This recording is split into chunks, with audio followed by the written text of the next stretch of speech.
My name's Jasmine and I'm a member of the Fostering Connections team.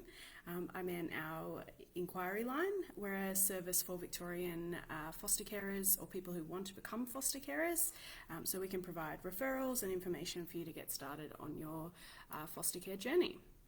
So before we begin, I would like to acknowledge the traditional owners of the lands that we're presenting from today. So for me, that is the Wurundjeri people of the Kulin Nations. So I pay my respects to all Indigenous Australians who might be joining us today and acknowledge that sovereignty was never ceded. This always was and always will be Aboriginal land. So just getting started, a little bit of background about Fostering Connections. So who are we and what do we do? As I said, we are the statewide recruitment service for referrals and information. So for people who are looking for a bit more information about how to get started as a foster carer, people often have questions that are unique to their personal circumstances, so we can help to answer those questions and to hopefully make sure you've got the right information to get started. So we're run out of the Centre for Excellence in Child and Family Welfare, which is the peak body for child and family services in Victoria. We provide support and information, as I said, for prospective foster carers, as well as public information about foster care, such as this live stream today. So anyone can call us at Fostering Connections or visit our website to get a bit more information. So you'll see the phone number behind me. And if you are just wanting to get started and have a bit of a chat, you can call the number and more than likely you'll speak to me. So whether you're at the start of the journey and full of questions, or if you've done your own research and you're ready to get connected to an agency, you can give us a call or visit fosteringconnections.com.au. So a little bit more about me.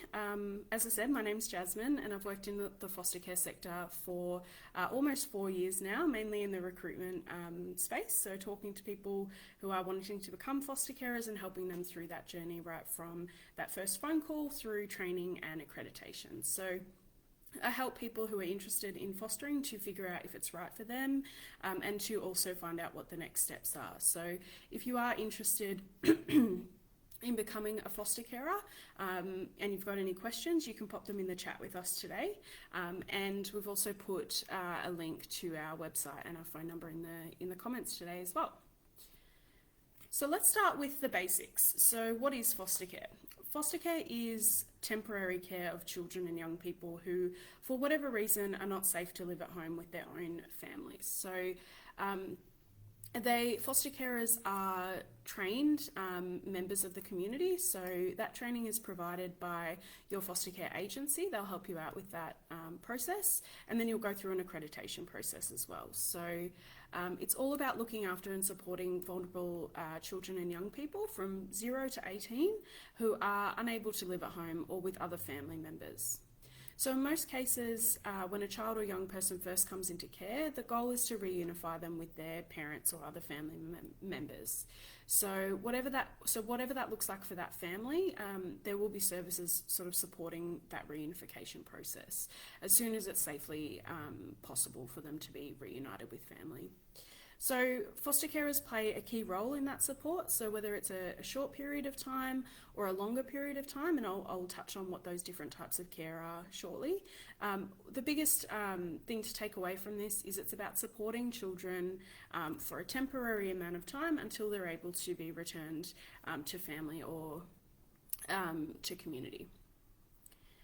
So in Victoria, there's approximately 11,000 children and young people in out-of-home care, and that was true of about June 2019. So there's currently about 1,500 children in foster care at this moment, but that 11,000 figure covers off children who might be in residential care or kinship care, so there's quite a large number of children who are needing care from the community. It can be for a few days or sometimes longer, as I mentioned, so it's about that stability and support for children who need it most for however long that they need it for. These children have all sort of faced challenges before coming into foster care. So they are just like other children, but they've experienced what we call trauma. And it's really important to remember that foster carers need to approach fostering with that open heart and a willingness to understand those sort of unique needs for children who have experienced trauma before coming into care. So your foster care agency will work with you to match foster carers with foster children. So they want to make sure that it's a really good fit for your family, your circumstances and your lifestyle. So oftentimes people will call up and they'll say, I really want to be a foster carer, but for this reason I'm not too sure if it's going to suit my lifestyle or my circumstances. And I'll touch on some of those frequently asked questions in a moment. But if you have any questions relating to your circumstances that you'd like me to cover off, you can pop that into the chat and I'll be happy to answer it for you. So who can be a foster carer? Well, many people can become foster carers. If you're single, if you're partnered, if you live in a share house with other adults, if you work full-time or you don't work at all, if you work part-time or flexibly, as long as you have a spare bedroom and a desire to help change a young person's life, you can sort of get started on this process. So foster carers come from all backgrounds and life stages. As long as you're over 21, you may be eligible. So foster carers can be single, couples, in a same-sex relationships. You can have a family of your own living at home. You can have a family of your own children who might have moved away from home already.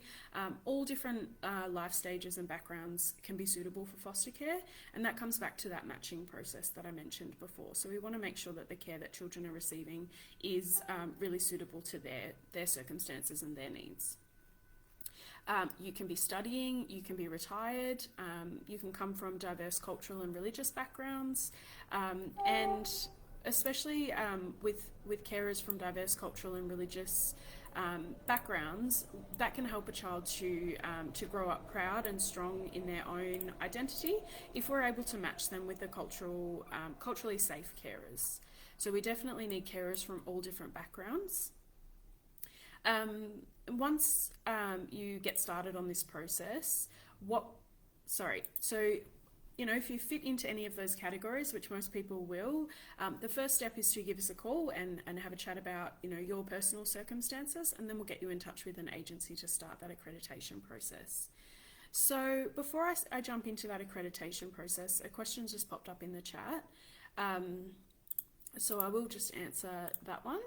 So if you provide care for a particular child and they return to family but they need care again in the future, then does that established relationship mean that you might be the first family approached? That is a really excellent question, so thank you for that one, Melissa. Wherever possible, we want to make sure that we're really focusing on those attachments for young people in care. So that can happen, that sometimes a child may return to family but need to come back into foster care down the track. And so wherever possible, your agency probably will approach you first about if you're able to take on another placement for that child. The reason for that is we want children to feel really connected to the people that they're coming into contact with. We don't want children to be going in and out of multiple different homes. But for obvious reasons, sometimes that carer household might not be available if that child comes into care again. So it's really just about that conversation with your agency, being open and available to have those conversations, and that understanding that those attachments and that established relationship that you've mentioned, Melissa, we are really trying to maintain those wherever possible. So that is a really good question. I might jump into the different types of care from there, because that also leads into this idea of these established relationships as well. So there are four main sort of categories of foster care. So the first is, your long-term foster care.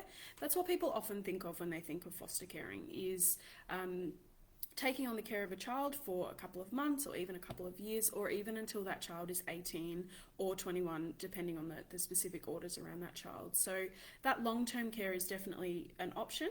There are other types of foster care though. So there's short-term care, which is usually for a couple of months while that child's going through a plan for reuniting with their family or reunification. Then we've got emergency care, so that's usually children who are just coming into care and they need a place to stay immediately while they're looking for other potential family members that might be able to put their hand up, or making sure that another household is available if they're a more suitable match. So that emergency care is really that sort of immediate care. And then the last type of care that we talk about is respite care. So that's when a child who is in long-term care or in kinship care sometimes will have a respite arrangement where they'll visit with another foster carer perhaps once a month from Friday afternoon to Sunday. It gives the child a break and it gives them a chance to have new experiences, and it also gives their full-time carer a break to take some time out or to reconnect with their family or whatever that looks like. So in the instance that you mentioned, Melissa, with a child who's already been in care, then sometimes we might, if it's not possible for that child to come back into full-time care with you, then you might be approached to be a respite carer for them so that they can keep that relationship going. It's a familiar face, it's an adult that they know, so that can be really helpful for our kids so that they're not, building lots and lots of attachments with lots of adults. I can see you've asked another question here, so I'll answer that one now. So how is childcare and schooling managed for families where both parents work? How do we ensure that the child can still go to their usual school or kinder? And does this mean that there's a geographic component to placing children? That is another great question. Thanks, Melissa. So I'm going to start with the last part of that question first. So is there a geographic component to placing children? Absolutely. The reason that we are in such need of foster carers is that we want to be able to provide local care for local kids. So whether you live in Metro Melbourne or you live out in one of our regions, we want to keep kids as connected to their local community as possible. And what that means is if there is a carer in their local town or their suburb, then that's going to be the first point of contact. But as I mentioned, sometimes those placement matching isn't going to be perfect. So there might be another family that is really suitable for this child, or in the example you mentioned before, they might already have an established relationship. And so sometimes that can mean that a child does have to travel further to get to school or to childcare or things like that.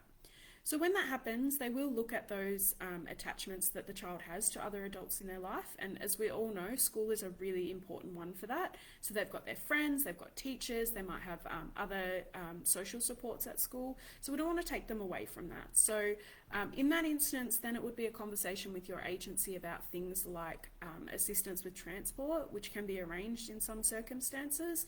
So that's where a worker might come and pick the child up each morning for school, might help them to get ready if that's a requirement for a couple that's working, and they might pick the child up after school as well. You mentioned about if both parents work. Absolutely, that can add extra stresses onto families. If you've got to get to work, or if you've got your own children that need to go to a school in a whole different direction, then that's going to add additional challenges there as well. So it's about having that conversation with your agency throughout your accreditation process, so they really understand your lifestyle and what's going on for your household, so that they can help to plan around that. So there's lots of supports in fostering to sort of meet your specific needs as a household, to make it the best option for the children in your care. So they want to make sure that it's not adding extra stress or pressure into your household, which can definitely be true if you've got two adults out in the workforce full time.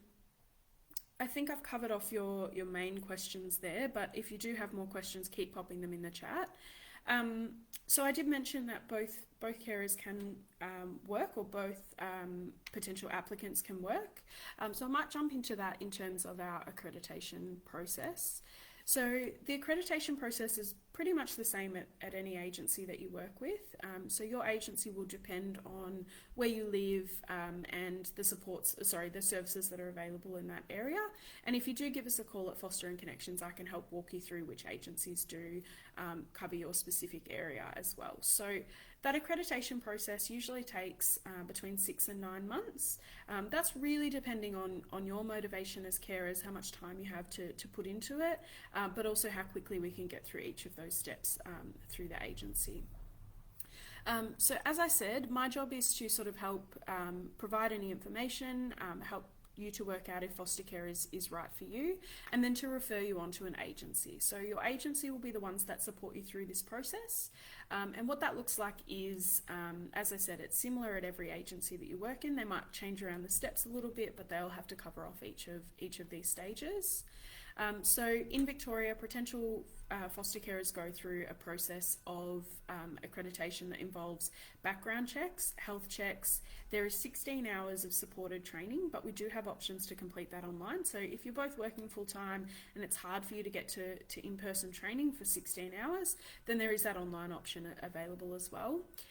And then there's a series of home assessments. So that's when a trained assessor will come out to your home and complete some interviews with you. And I'll come back to that one in a moment. So the foster care training, what's involved and what does that look like? So your agency will work with you through that training. So they'll support you, they'll answer any questions that you might have, and they will make sure that you're getting all of the information you need to make an informed choice about becoming a foster carer.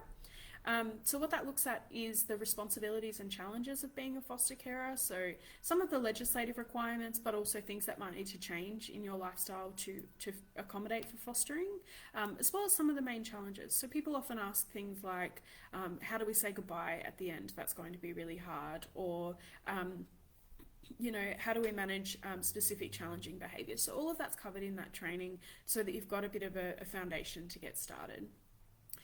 It will look at some common daily experiences, so things like children at school and education supports that some of our kids might need, family contact. It also covers off things like that process of saying goodbye, as I mentioned, but also all of the ins and outs of fostering throughout that process as well. So once you finish that training, that's when I mentioned those checks. So we'll do things like, your agency will do things like a police check, a working with children check. They will do a health check from your GP just to make sure you're fit and healthy and able to foster.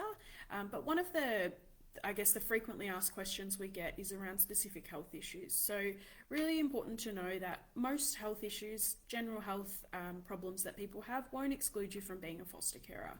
So you can absolutely be a foster carer if you identify as someone who has a disability or if you are managing other health issues. But the key there is that your doctor will have to sign off and make sure that they agree that you'd be able to meet your caring responsibilities.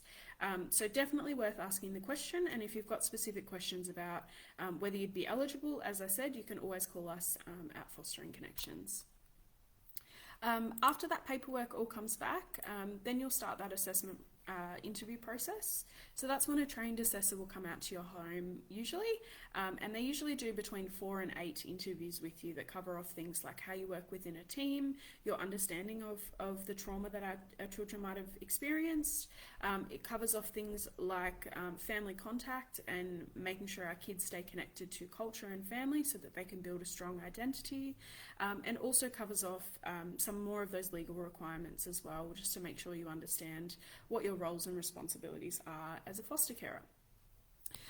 So that process all comes to the end with a big report, and in the end it'll be communicated with you whether you've been successful in your application to be a foster carer or if there's any areas that might need further exploration or any further questions that your assessor might have. But your agency will be in contact with you for the duration of that assessment process. They're really supportive throughout it, and they'll make sure that you understand what's coming next and what's required of you at each stage. I can see another question here from Melissa in the comments. So, do the children in our family, so your own kids, influence the children needing care placed with our family? So are there guidelines around specific ages or anything like that? There are no guidelines. So oftentimes the common recommendation is that you go with a little bit of a gap between your own children and the children in care if they're going to be older. So usually we say about 2 years. That means that those sort of household positions can be maintained, so nobody feels like their role in the family is being overtaken. Your assessor will also talk to you about what that looks like for your specific family. So they'll look at the age of your kids now. So if they're in primary school, you might look at taking primary school age children as well. Or if you've got a baby, then they probably won't place another baby there because of the higher needs of that child. So they do look at the family structure and what's going on for you, but ultimately that decision is on you as the carer. The agency might provide advice or recommendations based on your assessment process, but it's completely up to you. So you can make that age range as narrow, so 4 to 6 year olds, or you can make it as wide as 0 to 18 year olds if that's what you're wanting to do. And if there's any areas where your assessor notices that you've got specific strengths, or areas where they think that your preference for care is not really suited to your skill set, they'll have a conversation with you, and if you still choose to care for that specific age range or children with specific needs, then they'll provide additional training for you as well. So they provide that training ongoing for accredited carers. So if ever you need to learn more about challenging behaviours for adolescents, if you're taking on a teenager placement, or specific play therapy for younger kids, all sorts of different training that might be relevant to your care experience, they offer that ongoing as well. The other thing to note is the children in your family will have a part in the assessment process. So when it comes to those last few interviews, your assessor will come out and have a chat with your kids to make sure that they understand what foster caring is about, because we don't want to cause any friction in the household either. We don't want for one of your kids to be not super supportive, or not wanting for there to be foster children in the house, children in care in the house, and that's okay. So your assessor will talk to them and make sure that they understand what's going on. And they do that in a really age-appropriate way. So if it's a really little kid, then it's going to be quite a basic conversation. They might be drawing pictures and having some conversations about their feelings. But obviously for older children and for adolescents, we would really take on board their perspective and their opinion. It's really good for your own kids to be involved in this process so that they're getting prepared as well, and so that they understand what's coming. So they can absolutely meet with the agency staff before you reach that assessment process the assessment interviews in that whole process, and they'll make sure that they're getting their views throughout it, because as I said, we don't want anybody to be feeling uncomfortable, and we don't want to make anything worse off for your children living in the home if there are other children coming in and out as well. So I hope that answers your question, Melissa. As I said, please keep asking questions in the chat if you have them. So I might jump into some of our frequently asked questions and some of the myths around fostering. So I've kind of touched on, whether you can be a foster carer when you work full-time. You absolutely can. So some children will need a full-time stay-at-home parent. So in some instances, that's where that placement matching will come in, and they'll look at, is somebody going to be at home all the time to be able to provide that full-time care. So they definitely will look at that sometimes, but most of our foster families will have at least one carer that's working outside the home. Sometimes that is 2 carers that are working full-time. So there's definitely ways to work around that. And if your circumstances change, you can always change the type of care that you provide as well. So if you're, you've been a stay-at-home parent for some time and you're planning to re-enter the workforce, you can always readjust that type of care that you're committing to, and vice versa as well. Another question that we're often asked is, do you need to be in a relationship to become a foster carer? Absolutely not. We've got many fantastic single foster carers in Victoria that do an amazing job and are able to meet the needs of the children and young people in their care. So in that instance, if you are married or in a de facto partnership or same-sex relationship, then your partner does need to come through this whole assessment process with you. So they do need to be on board in getting through, in becoming registered as foster carers. But as I said, we need foster families from a wide variety of backgrounds and sort of family structures to meet the needs of the children coming into care. And of course, whether you're single or in a relationship, that will be looked at through your assessment process as well, to understand, how your family structure works and what your usual household circumstances are like. We're often asked about whether you need to own your own home or have a big house, or whether you need to meet certain financial criteria to be a foster carer. You can rent your own home, and that's absolutely fine to be a foster carer. The requirement is that you need to have a spare bedroom for foster children coming into your care. So some agencies are okay if that spare bedroom is shared by siblings. Some will have a policy against that. So it's really just a conversation with the agency. But the only requirement in terms of your household, your house, is that you've got that spare bedroom. So if you rent or you own, you're absolutely eligible to be a foster carer. Something else we're often asked is whether you need to have parenting experience yourself. So oftentimes people will say, I would love to be a foster carer, but I'm single and I don't have my own kids. That is absolutely fine. Children and young people need stability and support at the end of the day. That's the main priority that we're looking for. So it's not necessarily about your experience in parenting. It's about your ability to be able to provide that support to young people. As I mentioned, there's lots of training involved before you even become a foster carer, and once you are accredited as a carer, there's lots of training beyond that. So if there's any areas where you feel you need additional support to build your skills, then the agency can help support you with that as well. I've touched on this a little bit, but you absolutely can have your own children still living in the home as well. As I've mentioned, we need foster carers from all different backgrounds, including those who've got their own children, and that caring experience sometimes can be helpful. But it's just important to note that sometimes children and young people in foster care can have complex needs which require a bit more time and attention. So in those instances, we might look to a family that doesn't have their own children in the home who might be able to provide a bit more of that time and attention. But in other instances, if you've got your own kids at home, maybe you're a stay-at-home parent and you've got more time and flexibility in your life as well. So all of those circumstances are looked at in the big picture. I can see another question's come through about holidays. So really, really good question. Thanks again for that one, Melissa. So when you have a child in your care for a long period, how are holidays managed, and is the child able to join you on holidays? So again, as I said, really, really good question. Unfortunately, children in care are unable to travel on overseas holidays with you. There are some exceptions to that depending on the court order around that specific child, but that's a case-by-case conversation to have with your agency. So you're spot on, Melissa. If you were planning an overseas holiday, that would be where Respite Care would step in to support you. So that child might go and stay with another family for a week or two while you're on holidays to be able to manage that. They'd also look, before they make a placement with your family, about what things are sort of coming up. So if it's a child that really needs a lot more of that time and attention with one consistent carer, they might look at your household and say, well, they've got a month of holidays booked, next month. So maybe now is not the right time to start to place that child with that family. In other instances, if it's a local holiday, if it's somewhere in Victoria, then usually it is possible to get approval to take that child on holidays with you, and it's a fantastic opportunity for our kids to experience things that they might not have experienced previously. So even just a holiday out on the river, getting to go out on a boat or camping by the water is a really good experience for kids that they might not have had already.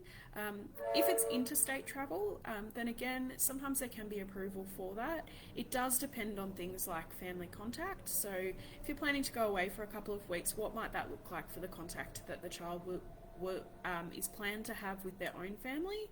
And so they'll look at that, and they also might look at other factors as well. So sometimes children aren't allowed to travel interstate for safety reasons. So all of those things are again on a case-by-case basis. So I hope that answers that question. Oftentimes we're asked about the behaviours of children that come into care. So I often hear that people would love to become foster carers, but the children and young people in care are too challenging to manage. So all children and young people in home-based care will have faced challenges. They will have some form of trauma that's meant that they were not safe at home and needed to live somewhere else for a while. So just like other children, it's really, really critical that you come into foster caring with an open heart and a willingness to try to learn and understand what their needs are. Your role as a foster carer is to show children support and boundaries and safety, and help them to guide through each of those different stages and challenges. And when you do provide that persistent and consistent care for children and young people in foster care, it does mean that those challenging behaviours can be reduced somewhat as well. So we don't say that children and young people requiring foster care are too challenging. They do have some behaviours that are a result of the trauma that they've experienced, but your agency is there to help you understand those and to put strategies in place to be able to provide that really consistent care, which is going to help them in the long term in terms of things like that attachment and to help regulate emotions and things like that. So you're not expected to be an expert in managing behaviour or understanding trauma when you get started. That's what the training and the assessment process is all about. Another question we're often asked is whether foster care is the same as adoption. So I mentioned earlier that foster care is temporary. It's designed to be temporary while families are able to get the support that they need or get back on their feet after their experiences.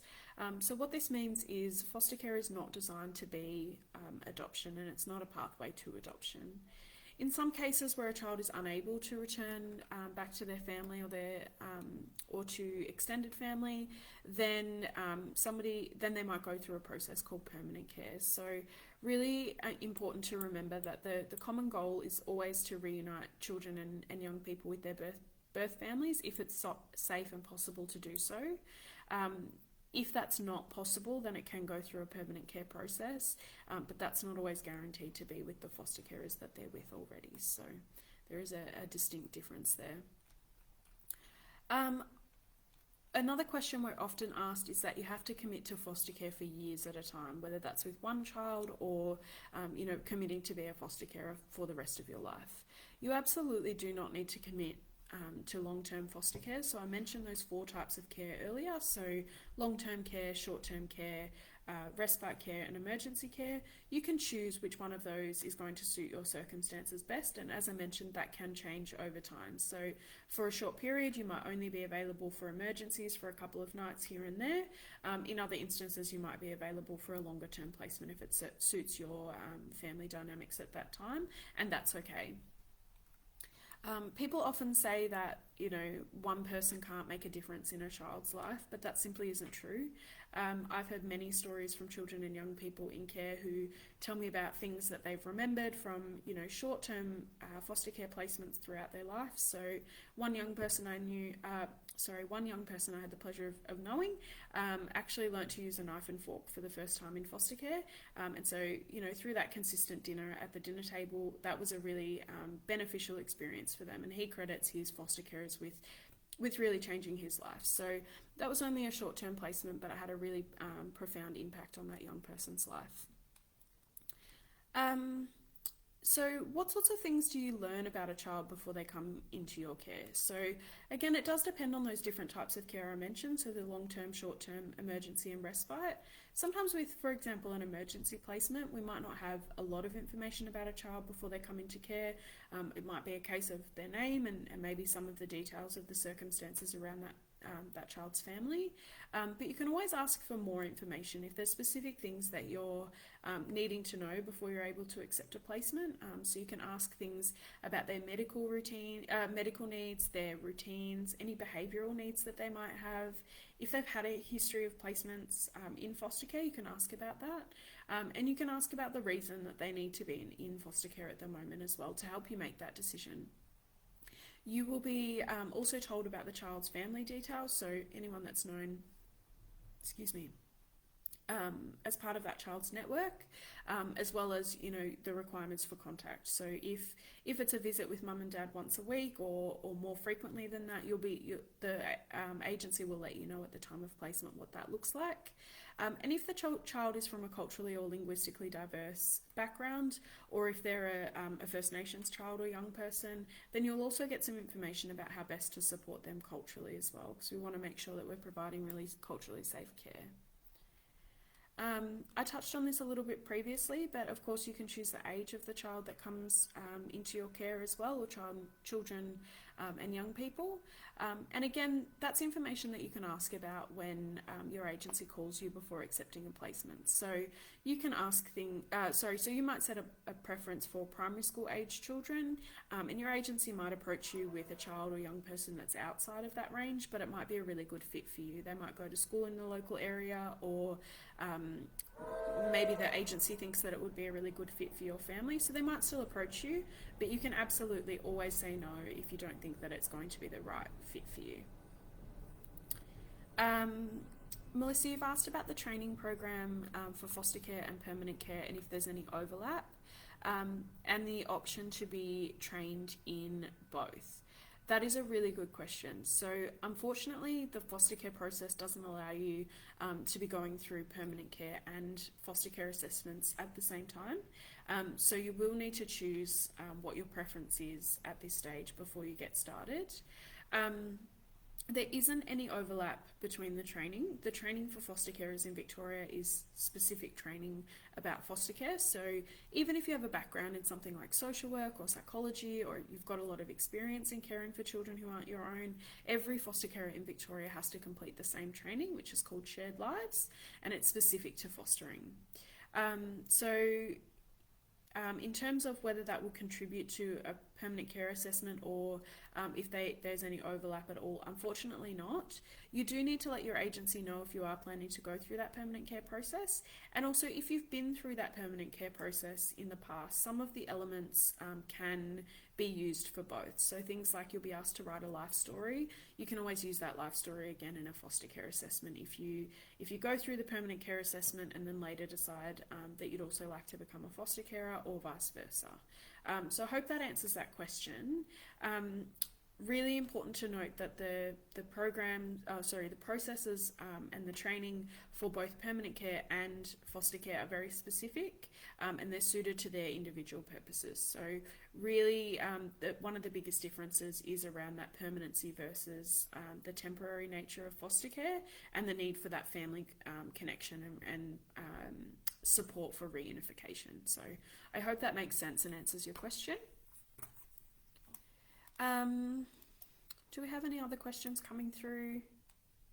Doesn't look like it just yet. So oftentimes people will ask about the eligibility criteria in terms of, whether they would be eligible based on their residency or permanency in Australia. So it is a requirement for non-permanent residents or non-Australian citizens to only be accredited to provide respite or emergency care. So what that means is you can't sign up to be a long-term foster carer if you're not a permanent resident or Australian citizen. But you can still inquire about becoming a carer just based on, again, your personal circumstances.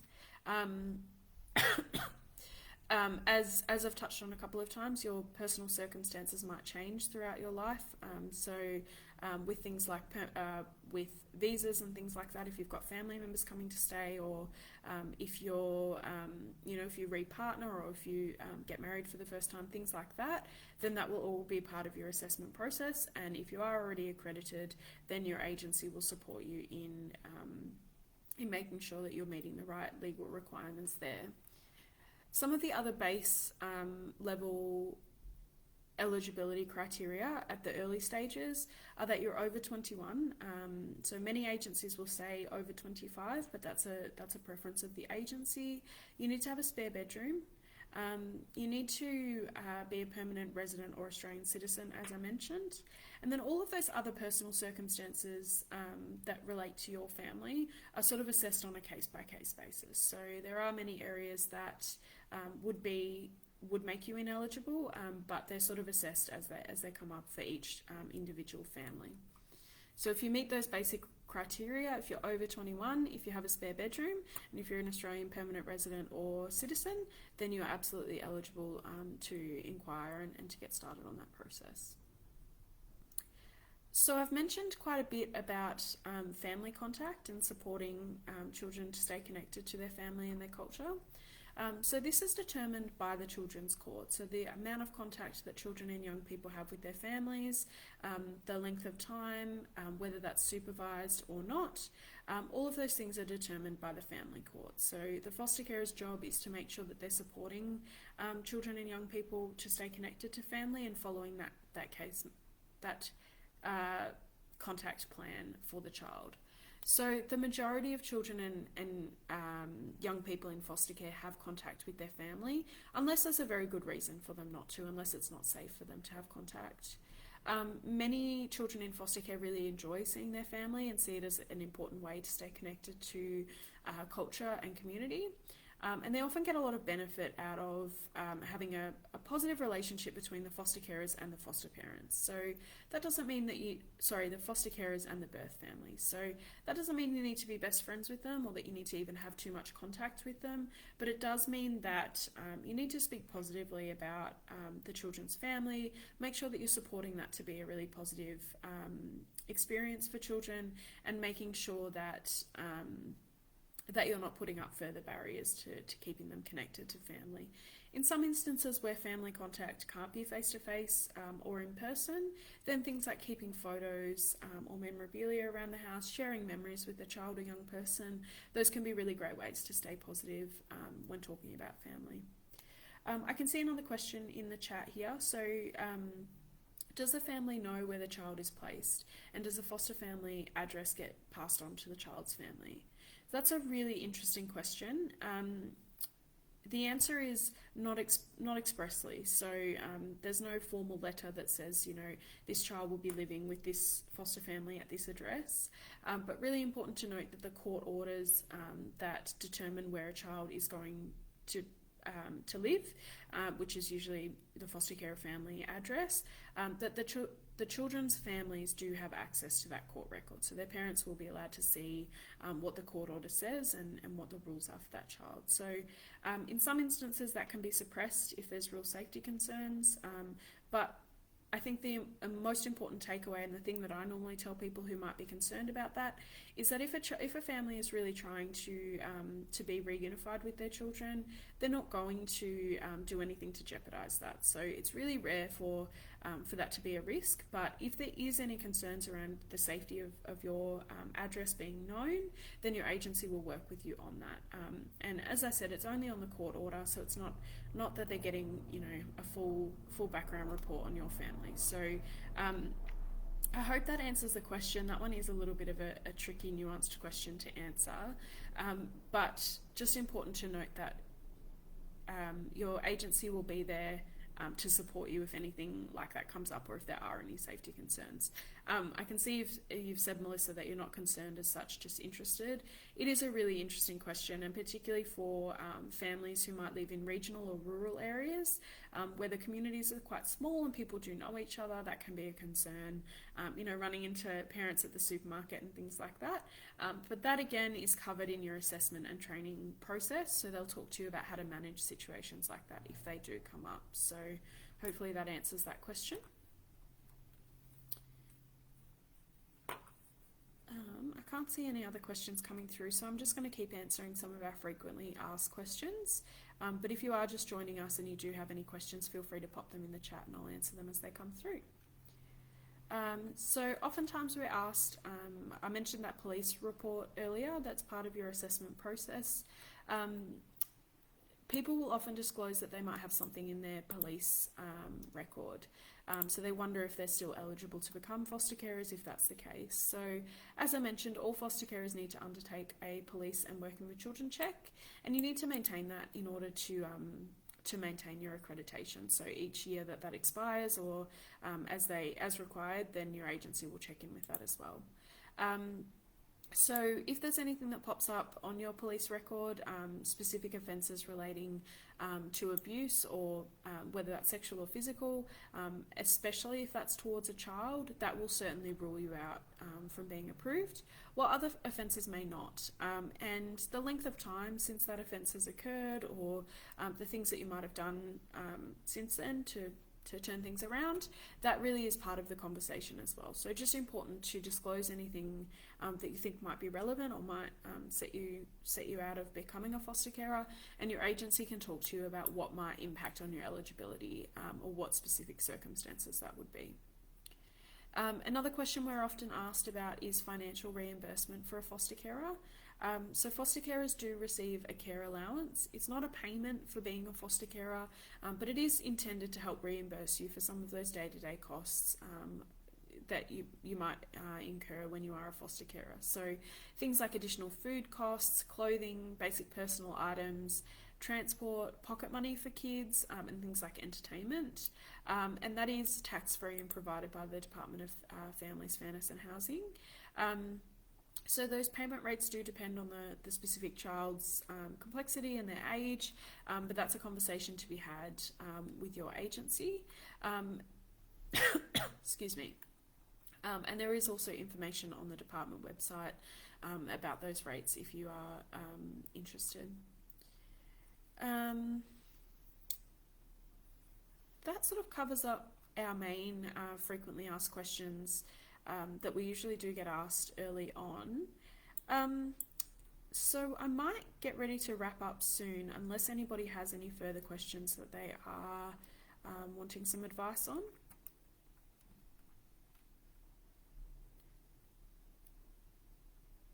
Doesn't look like there's any other questions coming through. Before I wrap up, I'll just explain a little bit more about what your next steps can be. So as I mentioned, if you are interested in becoming a foster carer, that first step is to just give us a call. So the number's there behind, I've done it again, just behind me, and it's also in the comments on this video as well. So the number is 1800 013 086, and you can call us at any time of day. Overnight you'll leave a message, but if you call during the day, you'll more than likely speak to me, and I can hopefully answer any questions about your personal circumstances. From there, I can send out more information for you to have a chat with your family or have a bit more of a think about whether foster care is right for you. And then if you'd like, I can help to put you in touch with a local agency in your area who can get started on that assessment process that I mentioned at the start. So, Melissa, you've asked about how to find an agency. The easiest way is to give us a call, and I can find out exactly which agencies cover your postcode, and I can put your inquiry directly through to them. So that's one way. Another way is you can just Google foster care in your local area, particularly if you live in a specific regional area. Usually there's less services that cover each area out there, but I definitely advise giving me a call, and I can help to put you in touch with an agency in your area. Or if you pop an inquiry through on our website, which is fosteringconnections.com.au, then that will also generate an inquiry through to the agency. This session is being recorded, and I believe it will be uploaded to our Facebook page after today, and if not Facebook, then definitely YouTube, but I'll get my colleague Bronwyn to confirm that, and we'll pop a comment on this thread to let you know where the recording will be. So feel free to share that with family and friends who might be interested, or other people that live in your household that you want to have this conversation about foster caring with. And as I said, if you do want any more information, then you absolutely can call us on 1800 013 086. Thank you, everyone.